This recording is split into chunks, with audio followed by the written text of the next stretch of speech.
Cheers, guys. Epix 911, welcome to the Saturday, June 24th, 2017 edition of VR News. Couple things before we jump into the news. I want to start with the audio level, the bane of my freaking existence on the quick looks.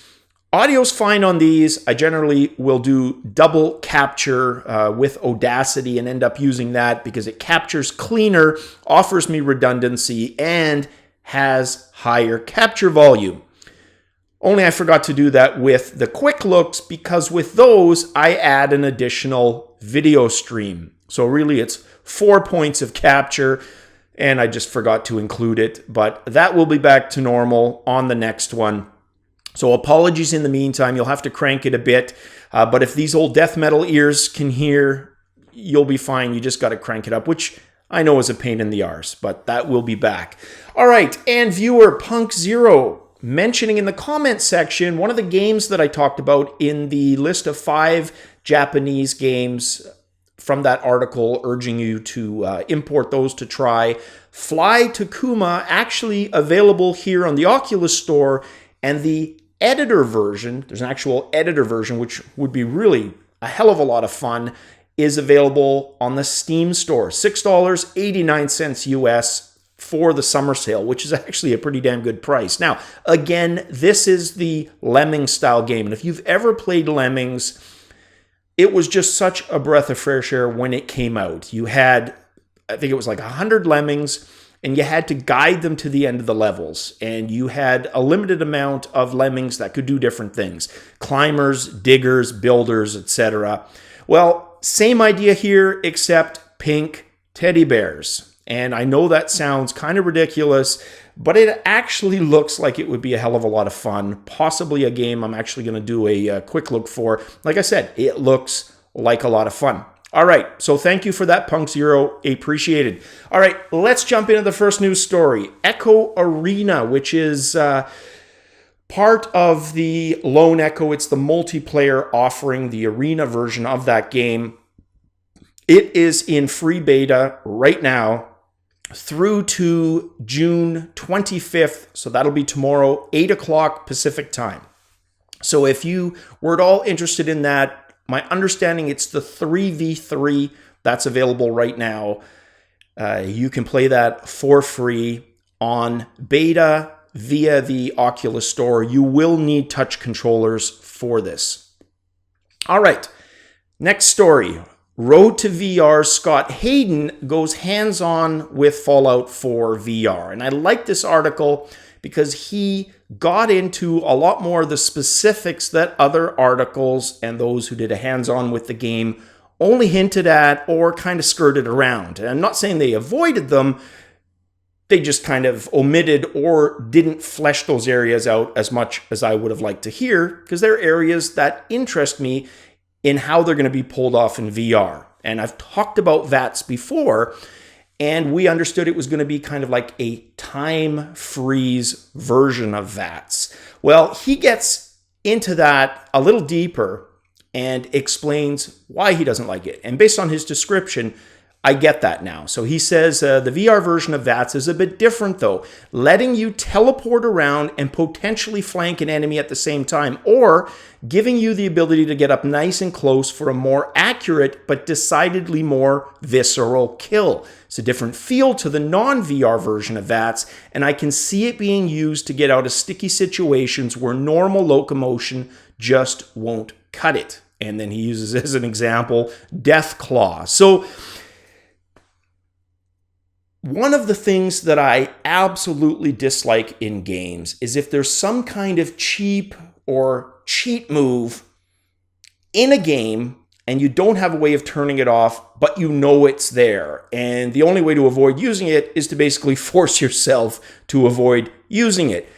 For some people, that can work fantastic. For me, that would be like putting a bowl of candy in front of me, right? You go into those doctor's offices, the reception is there, there's a bowl of candy, and it's probably been there for 3 months, the odd person taking one. My bowl of candy would probably be gone by the end of the day. Same with features like this, and that's why I really don't like cheats for that reason. I don't even want to know cheat codes exist, because I usually can't help myself at some point, and then it ruins the whole freaking game for me. So completely get that with VATS, and I'm glad he mentions that because I didn't really see that shortcoming specifically just based on the time freeze VATS of some of the other articles. The other thing he talks about is the inventory, managing that with the virtual Pip-Boy. He says, inventory is managed directly from your wrist-mounted Pip-Boy, letting you look at the map, manage supplies, while providing a 2D system UI seems kind of lazy on the surface, but being able to see and use the Pip-Boy in real life really adds to the immersion factor in a way that plain 2D UI just can't. And absolutely would also agree with that, even though I haven't tried it yet. It just sounds like, yeah, it was almost designed for VR before the game even knew it was eventually going to be released in VR. Very cool. And then he talks about the forward motion dictated solely by position of your gaze. Now, in some games, you've got that, right? And it drives me nuts because I want to look to the left and right while I'm moving forward. And then glancing will swerve you off in those directions. Yeah, I don't like that form of movement. And if I'm thinking back, I think Onward actually had that. No, you could look independently. Either way, when it's not that way, I don't like it. And he's confirmed that in Fallout 4 VR, you will be able to move forward via the trackpad and freely look left to right, which makes sense. It's a post-apocalyptic game where you constantly have to be on guard and vigilant about getting ganked in the middle of pretty much everywhere that's not a safe spot in a city. So definitely like that. So it was a really good article for fleshing those areas out, and unfortunately only served to get me even more impatient and excited about the game. All right. Then we've got the old sound discussion for VR. This is an Upload VR article about how sound design can add texture to a virtual world. Not going to jump into it again in any kind of deal of depth because I have covered this before. Suffice it to say, the power of sound, of music, is powerful. And it's one of those areas that they've only scratched the surface of in VR. Especially us, as a species, humans, music is such a potent, powerful force in our society. I guess unless you're Amish and a couple of other, religions or cultures, you may not have the same reverence for music, but throughout our history, it's absolutely been important. I know for me, I can hear a song that was the song that happened to be the one that I was listening to while I was playing a video game.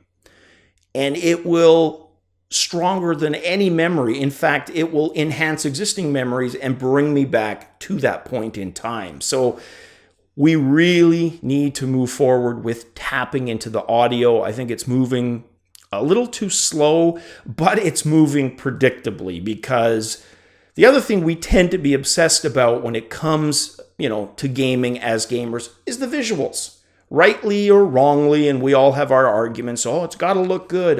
Who cares about the graphics? It's gameplay that counts.